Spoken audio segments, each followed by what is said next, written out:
Patay ang isang lalaki matapos pagbabarili ng riding in tandem sa Cabanatuan, Nueva Ecija. Sa Davao City, huli sa akto ng isang misis ang pangangaliwa ng kanyang mister. Narito ang unang balita. Sa videong ito, makikita ang isang babae na paakyat sa kwarto ng isang inn sa Davao City. Nang buksan niya ang pinto, makikita ang mga kumot na tila nakabalot sa mga tao sa kama. Nang tanggalin niya ang kumot, tumambad ang kanyang mister at ang kasama nitong babae.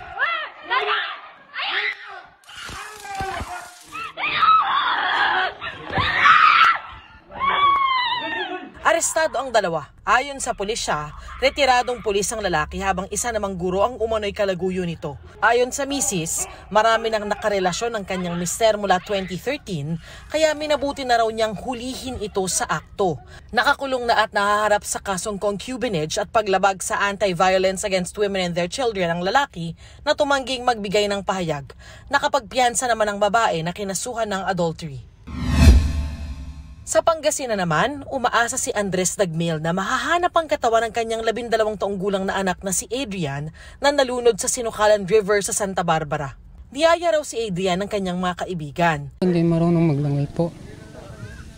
At saka hindi naman nagpupunta dito kapag hindi yayain po. Siguro dahil parating umuulan, malakas din ang alon, pinapuntang bandang ilalim, saka dun sa may malakas na alon, natangay siya. Hindi raw pinayagan ng kanyang mga magulang si Adrian kaya laking gulat nila nang malaman ang nangyari sa anak. Patuloy ang search and retrieval operations sa mga otoridad para mahanap ang katawan ni Adrian. Sa kuha ng CCTV, makikitang tinatahak ng tricycle ang kalsadang yan sa Barangay Baquero sa Cabanatuan, Nueva Ecija. Kita rin ang pagsunod dito ng isang motorsiklo may sakay na 2 lalaki. Maya-maya, pinagbabaril ng angkas ng motorsiklo ang tricycle driver. Agad na tumakas ang mga suspek. Kinilala ang biktima na si Marcelo Quiambao.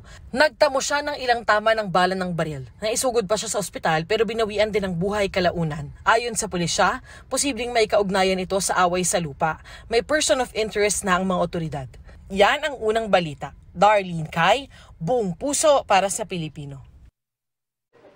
Kapuso, mauna ka sa mga balita. Panoorin ang unang balita sa unang hirit at iba pang award-winning newscast sa youtube.com/GMA News. I-click lang ang subscribe button. Sa mga kapuso naman abroad, maaari kami masubaybayan sa GMA Pinoy TV at www.gmanews.tv.